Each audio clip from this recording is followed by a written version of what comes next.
बंदी छोड़ सतगुरु रामपाल जी भगवान की जय हो। परम पिता परमात्मा सारी सृष्टि के रचनहार कुल मालिक असंख्य ब्रह्मांडों के स्वामी जगत गुरु तीनों लोकों में प्रवेश करके सबका पालन पोषण करने वाले राजाधिराज आत्माधार नाथों के नाथ देवों के देव महादेव सर्वेश्वर महेश्वर मृत्युंजय अजरो अमर आदि अनादि सनातनी प्रभु जगत पिता जगदीश्वर श्री श्री 1008 की उपाधि के वास्तविक अधिकारी अकाल मूरत शब्द स्वरूपी राम वासुदेव सर्वगतम ब्रह्म परम पूज्य प्रथम पूज्य परम संत परम पुरुष परम धनी परम दयालु सत्य कबीर हक्का कबीर अल्लाहु कबीर अल्लाहु अकबर बाखबर अल्लाह ताला जगत के तारणहार जगत के मुक्तिदाता जगत के जगन्नाथ हारे के सहारे हिंदुओं के राम मुसलमानों के अल्लाह सिखों के वाहिगुरु ईसाइयों के मसीह दया के सागर दया निधि करुणा के सागर करुणा निधि स्वयंभू परिभू संकट मोचन कष्ट हरण मंगल करण दुख भंजन अविगत कबीर निर्विकार निर्विषम परमात्मा अलय अलेख सतगुरु आदि अनादि सतगुरु असली मर्यादा पुरुषोत्तम असली राम असली कृष्ण असली घनश्याम असली मुरारी राजाओं के राजा महाराजाओं के महाराजा शहंशाहों के शहंशाह सम्राटों के सम्राट भगवानों के भगवान अल्लाहों के अल्लाह प्रभुओं के प्रभु मसीहाओं के मसीह सच्चे वाहिगुरु बाबाओं के बाबा पीरों के पीर सेठों के सेठ जगत सेठ सांवड़ सा सेठ सर्वगुण संपन्न अनंत कोटि कलाओं के स्वामी अनंत कोटि ब्रह्मांडों के नायक योगियों में महायोगी ध्यानियों में महाध्यानी सिद्धों में परम सिद्ध ज्ञानियों में तत्व ज्ञानी ब्रह्म ज्ञानी महाज्ञानी सर्वश्रेष्ठ ज्ञानी युवा कबीर समरथ कबीर असमवात अमित ओजा सच्चे रहनुमा करीम अल्लाह सुभान अल्लाह दुनिया के अंतिम पैगंबर 8 सितंबर 1951 से गांव धनाना जिला सोनीपत हरियाणा भारतवर्ष की पावन भूमि पे प्रकट रियल कल की भगवान ब्रह्मा विष्णु महेश के दादाजी कबीर परमेश्वर संत शिरोमणि सतगुरु रामपाल जी परमेश्वर जी के चरण कमल में सभी सत्सेवक भाई बहनों का अनंत कोटि दंडवत प्रणाम। सत्साई भाई और बहनों, कुछ एक बातें हैं जिन बातों को अब हमने धीरे धीरे अपने आध्यात्मिक जीवन में लागू करना चाहिए और इन चीजों को लागू करने के बाद में हमने फिर उन रिश्ते नातों को उन रिश्तेदारों को उसी प्रकार से संबोधित करना है। आज से पहले हम अपने रिश्तेदारों को चाहे वो जीजा जी हो फूफा जी हो चाहे मौसा जी हो मामा जी हो जवाई राजा हो पता नहीं क्या क्या उपाधियां लगाते थे बन्ना जी बटेऊ कुंवर साहब दुनिया भर की भाई और बहनों ये जितने भी रिश्ते नाते हम जीव आत्माओं के लगाए हैं ऋण संबंधों के कारण आप और हमें यहाँ पर फंसाए रखने के कारण ये सभी रिश्ते इस काल ने जोड़े हैं हमारे साथ में और ये जितने भी उपाधियां हैं ये भी इस काल ने दी है। परमात्मा ने तो सतलोक से हंस भेजे थे हंस और इस काल ने यहाँ पे किसी को कौवा बना दिया किसी को कबूतर बना दिया किसी को बाज बना दिया किसी को कुछ बना दिया रिश्ते नातों में एक दूसरे के साथ में बांध दिया है सारे इंसानी है सारे स्त्री और पुरुष ही लेकिन वो रिश्ते नाते ऐसे बना दिए हम एक को तो आदर सत्कार नहीं देते दूसरे को आदर सत्कार दे देते हैं एक को महत्व नहीं देते दूसरे को हम महत्व देते हैं अरे ये तो मौसा जी हैं अरे ये तो मौसा जी का लड़का है कोई बात नहीं अरे ये मेरे जीजा जी हैं अरे ये मेरे जीजा जी के पिताजी हैं मेरे मौसा जी दुनिया भर के रिश्ते नाते। अब हम सतगुरु रामपाल जी भगवान के भगत बन चुके हैं। अब हमने धीरे धीरे सतलोक वाली जो परिपाटी है हमने उसी हिसाब से अपने आप को सेट करना है क्योंकि परमात्मा धरती पर आ चुके हैं बंदी छोड़ सतगुरु रामपाल जी भगवान सतलोक के राजा आकर उन्होंने अपना विधान बता दिया अपना ज्ञान दे दिया आत्माओं को अपनी शरण में ले लिया। अब हमने धीरे धीरे सतलोक वाली जो प्रॉपर्टी है उस सतलोक वाली उस परिपाटी को हमने इस काललोक में भी शुरू करना है क्योंकि जब तक सतगुरु रामपाल जी भगवान इस धरती पर रहेंगे या जब तक उनका ये मार्ग चलेगा हजारों साल तक तब तक ये काल लोक भी मिनी सतलोक बन जाएगा मिनी सतलोक। तो हमने इस काल के काफी कुछ जो ये बंधन है इनको ज्ञान आधार से समाप्त करना है काटना है और ये सब कुछ होगा गुरुदेव भगवान के विशेष आशीर्वाद से, उनकी रजा से, उनकी सत प्रेरणा से। तो भाई और बहनों, आज एक ऐसा एक विषय है, हम सबको पता है, हम सबके रिश्तेदार हैं और रिश्तेदार हमारे घर पर आते हैं, आज से पहले आते हैं तो हम उनको उसी प्रकार से संबोधित करते हैं। मौसा जी को मौसा जी, जीजा जी को जीजा जी, ताऊ जी को ताऊ जी, दादाजी को दादाजी, जवाई जी को जवाई जी, और भी जितने भी रिश्ते और नाते हैं। अब भाई और बहनों, सतगुरु रामपाल जी भगवान के हम भगत हो चुके हैं। हमें अपनी वास्तविकता का पता चल चुका है कि हम तो हंस हैं, हंस। और सतलोक में कोई जाति नहीं, कोई गोत्र नहीं, इस प्रकार के वहां कोई दादा दादी नहीं, कोई नाना नानी नहीं, कोई फूफा फाफी नहीं, ना कोई जवाई राजा है वहां पे। और वहां पे हम सबको केवल एक ही नाम से संबोधित करते हैं, एक ही नाम से केवल। परमात्मा ने तो हंस और हंसनी बताया है और उसी नाम से वहां पे सतलोक में एक दूसरे को संबोधित किया जाता है। अब भाई और बहनों, हमने क्या करना है? शुरुआत हमने करनी पड़ेगी, दुनिया नहीं करेगी, वो लोग नहीं करेंगे जो संत रामपाल जी के ज्ञान से कोसों दूर है। शुरुआत आप और हमने करनी पड़ेगी और आप और हम में से भी केवल परमात्मा साथ संगत वालों को निमित्त बनाएगा, क्योंकि हर काम के लिए परमात्मा अपने साथ संगत वाले सत्सेवक बच्चों को ही निमित्त बनाते हैं। तो भाई और बहनों, अब हमारे घर पर कोई भी रिश्तेदार आता है, कोई भी रिश्तेदार, हमने कोई लोकलाज नहीं करनी है, कोई हमने शर्मा शर्मी नहीं करनी है। अब अगर मान लीजिए घर पर किसी का कोई जीजा जी आ रहा है, तो भाई और बहनों, अब हमने पहले की तरह उसको जीजा जी कह के नहीं बुलाना।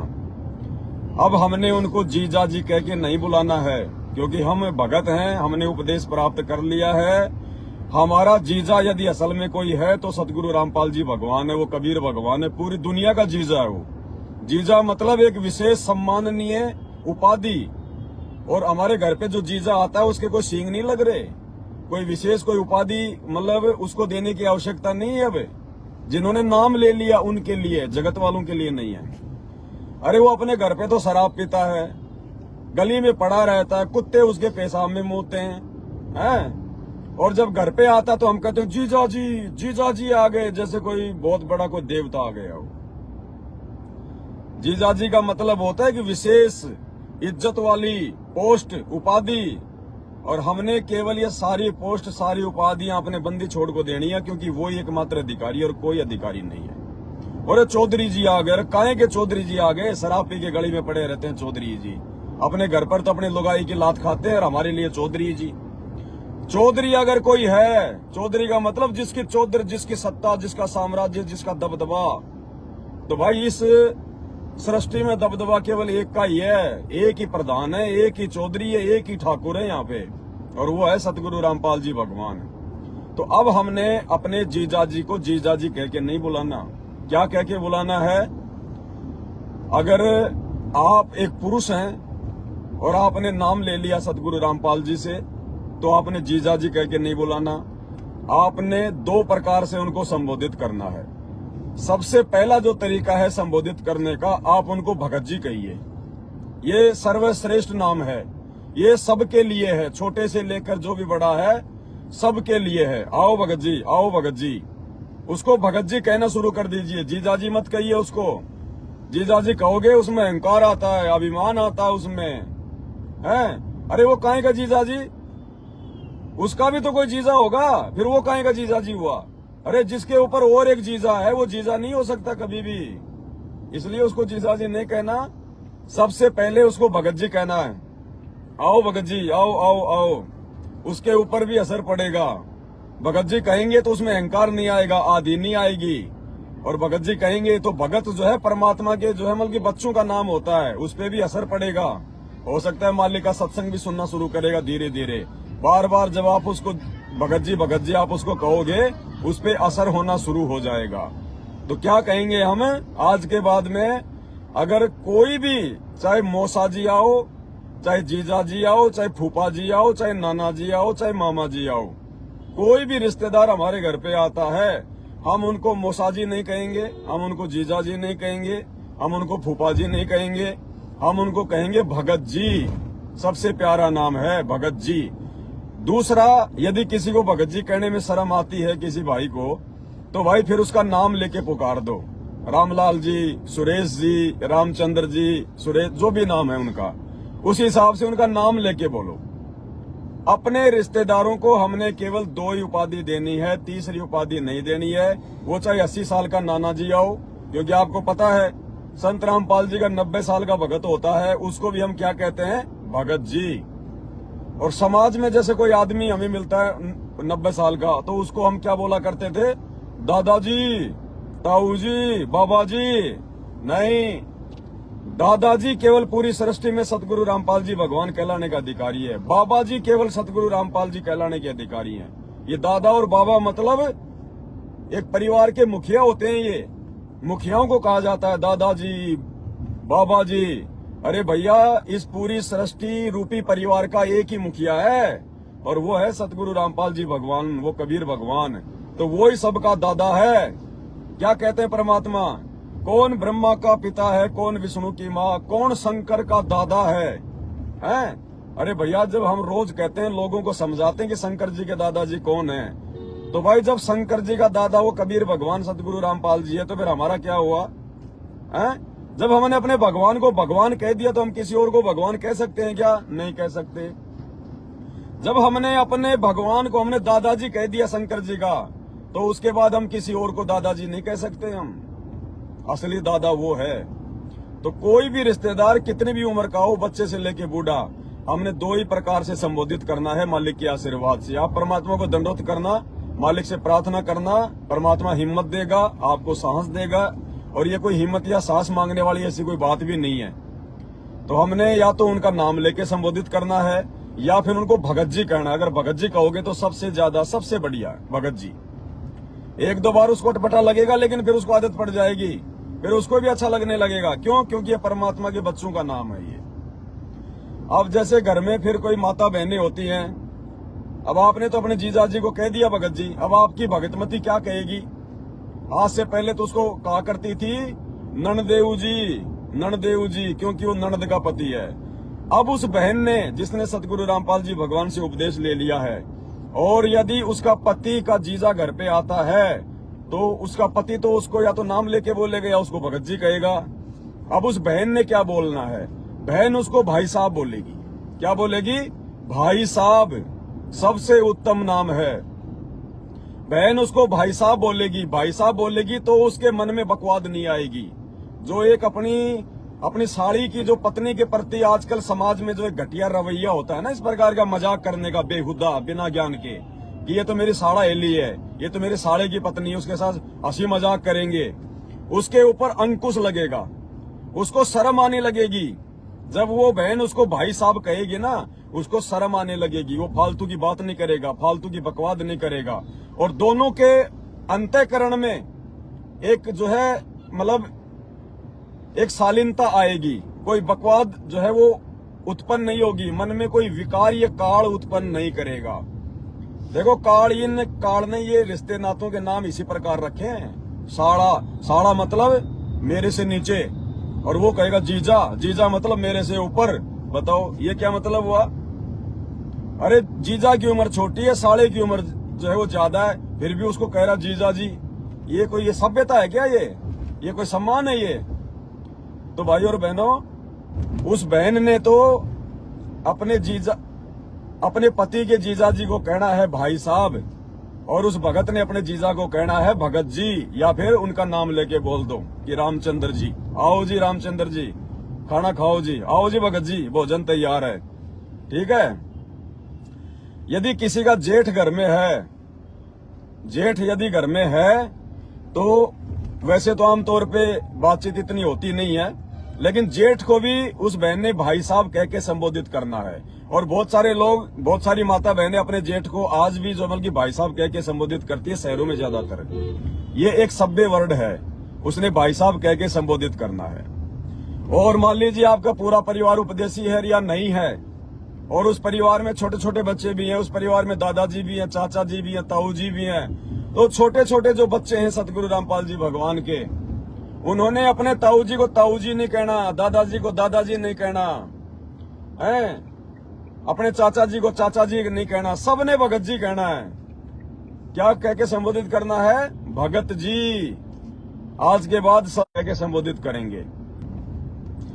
यदि पूरा परिवार सतगुरु रामपाल जी भगवान से उपदेशी है, मान लीजिए एक परिवार में एक लड़का है और उसकी वाइफ है, उनके माता पिता हैं और छोटे छोटे उनके बच्चे हैं, पूरा परिवार उपदेशी है, तो जो छोटे छोटे बच्चे हैं ना, छोटे छोटे बच्चे या कोई भी बेटा बेटी, वो अपने बाप को, वो अपने पिताजी को ना तो डैडी बोलना है, ना पिताजी बोलना है, ना पापा जी बोलना है, भगत जी कह के संबोधित करना है। आज के बाद हम अपने पिताजी को पिताजी कह के संबोधित नहीं करेंगे, क्योंकि हमें पता चल गया कि हम सबका पिताजी तो एक ही है, हैं? तो फिर हम किसको पिताजी कह रहे हैं? जब हमें असली पिताजी मिल गया, जिसको पिताजी कहना चाहिए, अब हमने केवल उन्हीं को पिताजी कहना है। तो अपने पापा जी को, अपने डैडी को आज के बाद सभी छोटे छोटे जो परमात्मा के बच्चे हैं, उन्होंने डैडी डाडी नहीं कहना, पापा जी पुप्पू जी नहीं कहना है, पिताजी पिताजी नहीं कहना है। क्या कहना है? भगत जी, भगत जी, यही कहना है। भगत जी नाम से संबोधित करना है। किस नाम से? भगत जी नाम से। और छोटे छोटे बच्चों ने अपनी मम्मी को बहन जी, किस नाम से? बहन जी, बहन जी। क्योंकि जब आपके पापा जी ने आपकी मम्मी को बहन जी बना लिया, तो आप अब मम्मी थोड़ी कहोगे भाई, हैं? अरे हमारी मम्मी एक ही, हमें पता चल गया। तमेव माता च पिता तमेव, तमेव बंधु च सखा तमेव, तमेव सर्व मम देव देव। अब हमारी मम्मी भी एक ही है। और मंगलाचरण में हम क्या पढ़ते हैं भाई और बहनों? जगदम्बा जगदीशम मंगल रूप मुरारी, तन मन अर्पू शीसम भक्ति मुक्ति भंडारी। यहाँ पे जो जगदम्बा शब्द है, सतगुरु रामपाल जी भगवान ने यथार्थ भक्ति बोध के सरलार्थ में उसका खुलासा किया है कि जगदम्बा का मतलब होता है जगत प्लस अम्मा। जगदम्बा का मतलब पूरे संसार की माँ। और वो माँ कौन है? वो माँ कबीर परमात्मा सतगुरु रामपाल जी भगवान है। तो जितने भी उपदेशी भगत हैं, पूरा परिवार उपदेशी है, क्योंकि बच्चे तो उसी समय उपदेशी होंगे जब उनके माता पिता उपदेशी होंगे। तो आश्रम में तो हम हर किसी को भगत जी बहन जी, भगत जी बहन जी, और अपने घर पे आके अपने मम्मी पापा को मम्मी मम्मी, डैडी डैडी, तो नहीं भाई। छोटे छोटे बच्चों ने अपनी माँ को कहना है बहन जी, सच्चाई बहन जी, सच्चाई बहन जी। क्योंकि अब हमें पता चल जाना चाहिए कि इस काल ने एक ही चेचस के ऊपर और अलग अलग इसने जो है मतलब की बॉडी बना रखी है। चेचस सबका एक जैसा है, काल ने हमारे को भ्रमित कर रखा है। भगवान ने तो चेचस बनाया था, एक कंकाल बनाया था, काल ने ऊपर इसके ये जो है ये मतलब मांस वगैरह, ये दूध वगैरह, ये चाम वगैरह लपेट के और एक का स्त्री बना दिया, एक का इसने क्या बना दिया? पुरुष बना दिया, हमें भ्रमित करने के लिए। जबकि भाई और बहनों, ना तो सतलोक में कोई स्त्री है ना कोई पुरुष है। परमात्मा ने बताया कि वहां केवल एक आत्मा रूप है और आत्मा वहां पे पुल्लिंग है, ना स्त्री है ना पुरुष है। और हम सबको पता है, जब परमात्मा ने इसको दुर्गा को युवा लड़की के रूप में बनाया, तो इसको कोई स्त्री अंग नहीं लगाए, इसको जनेन्द्री नहीं लगाई, इसको योनि नहीं लगाई, और ना ही काल को जो है बल्कि पुरुष इंद्री लगाई थी। सतलोक से निकाल देने के बाद, 21 ब्रह्मांड में आने के बाद, काल ने अपनी शब्द शक्ति से अपने लिए उसने पुरुष इंद्री बनाई, और दुर्गा को उसने जबरदस्ती अपने नाखूनों से अपने शब्द से उसने जो है स्त्री इंद्री बनाई। तो सतलोक में ना स्त्री इंद्री है, ना कोई वहां पे जो है पुरुष इंद्री है, वहां पे शब्द से सारे काम होते हैं। तो इस काल ने हमारे को यहाँ पे भ्रमित कर दिया विषय वासनाओं में फंसाने के लिए। कंकाल देखा होगा आपने, कंकाल आप किसी मेडिकल की दुकान पे गए होंगे, कहीं और आपने देखा होगा कंकाल, हड्डियां हड्डियां और कुछ नहीं। भाई और बहनों, 2 कंकाल यदि आपके सामने रख दिए जाएं, एक स्त्री के और एक किसी मर्द के, आप बिल्कुल नहीं बता सकते कि कौन सा स्त्री का है कौन सा पुरुष का है, क्योंकि उसमें कोई भिन्नता ही नहीं है। क्योंकि कंकाल के साथ में ना कोई पुरुष इंद्री होती है, ना कोई स्त्री इंद्री होती है, ना कोई स्तन होते हैं। ये तो उसके बाद में काल ने हमें भ्रमित करने के लिए लगाए हैं। बाकी उस कंकाल के ना स्त्री है ना पुरुष है। तो भगवान ने तो केवल चेचस बनाया था, इस काल ने इस चेचस के ऊपर, जैसे ये कंपनियां होती हैं टाटा की, महिंद्रा की, जो गाड़ियां बनाती हैं, तो सबसे पहले क्या करती हैं, ये चेचस बनाते हैं और उस चेचस के ऊपर कोई तो ट्रक की बॉडी बना देता है, कोई उसके ऊपर बस की बॉडी बना देता है।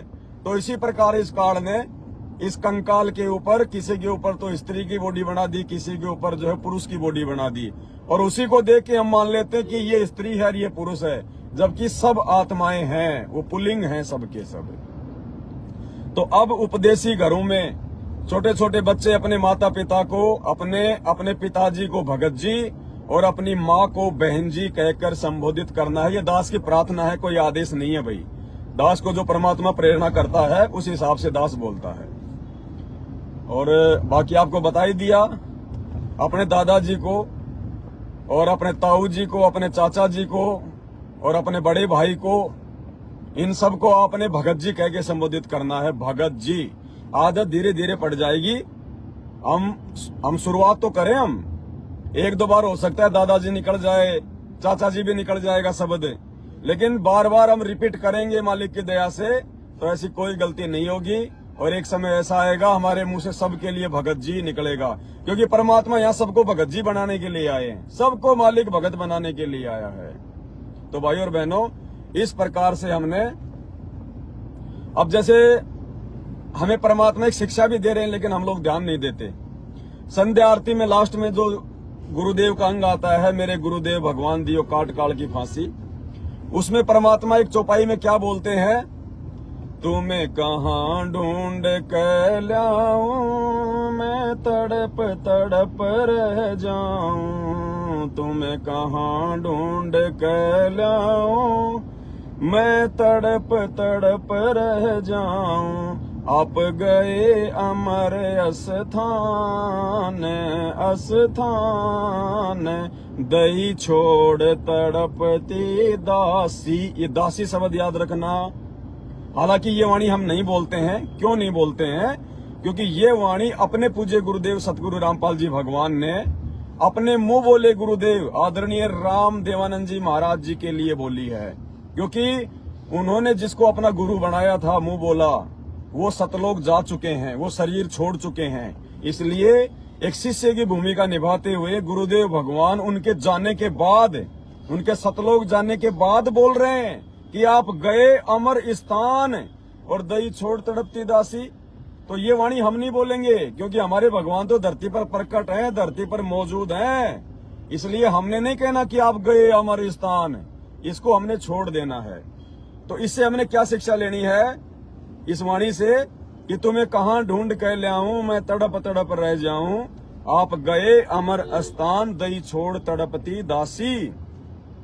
गुरुजी गा रहे हैं अपने गुरुजी के लिए, लेकिन वहां गुरुजी अपने आप को दास नहीं कह रहे, क्या कह रहे हैं? दासी। दासी, जबकि गुरुजी तो पुरुष हैं।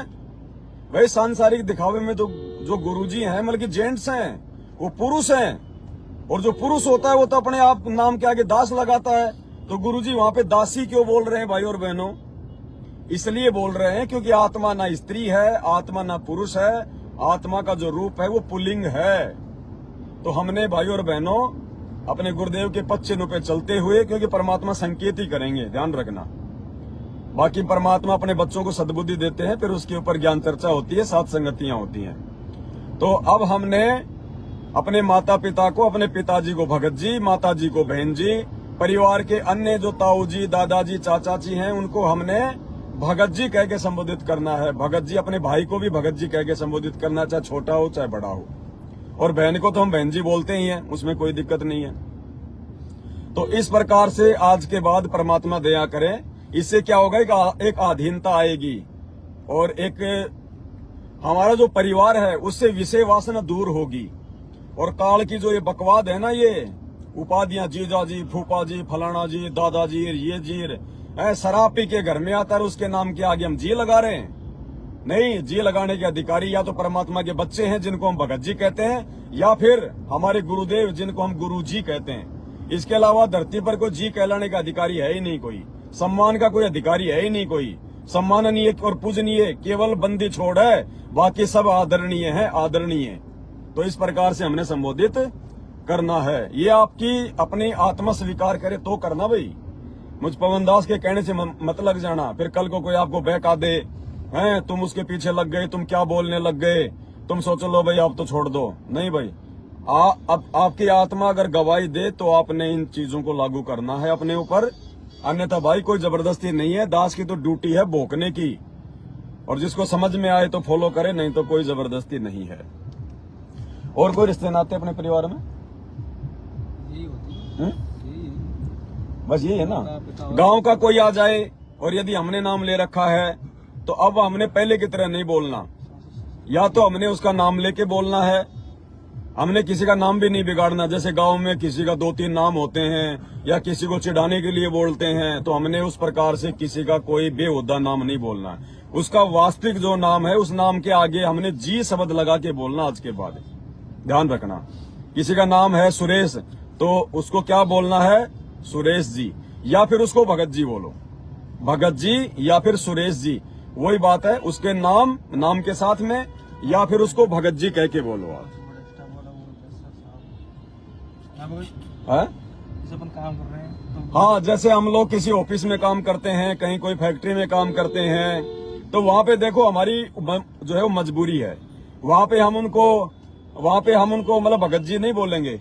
अगर भगत जी बोलेंगे तो वो फिर वो बुरा मान जाएंगे, कोई मतलब नहीं निकलेगा, क्योंकि वो तो जगत वाले हैं। वो तो उसी हिसाब से अपने आप को sir, yes sir, yes yes sir, sir manager ji, फलाना जी, क्योंकि वो काल की है सारा सब कुछ व्यवस्था। वहां उनको यदि आप असली सम्मान दोगे तो उनको नहीं पचेगा। जैसे आजकल आदमियों को देसी घी नहीं पचता है, डालडा खा लेंगे, हैं अमूल का खा लेंगे, फलाना खा लेंगे, लेकिन असली चीज लोगों को नहीं पचती है। तो जहां भी आप अपने ऑफिस में काम करते हैं, कोई सरकारी नौकरी है आपकी, वहां पे जो भी आपको सरकार बोलने के लिए बोलती है वो आप जी बोलिए, हमने उसमें कोई डिस्टर्ब नहीं करना भाई। बाकी अपने जो घर परिवार की बात दास बता रहा, अपने गांव की बात दास बता रहा है, वहां पे हम लोग इन्हीं शब्दों का यूज करेंगे मालिक के आशीर्वाद से। बाकी नौकरी पेशे वाले, काम धंधे वाले, व्यापार बिजनेस वाले, जो भी उनको अपने व्यापार बिजनेस के अनुसार बोलना होता है वो बोलें, उससे हमें कोई दिक्कत नहीं है।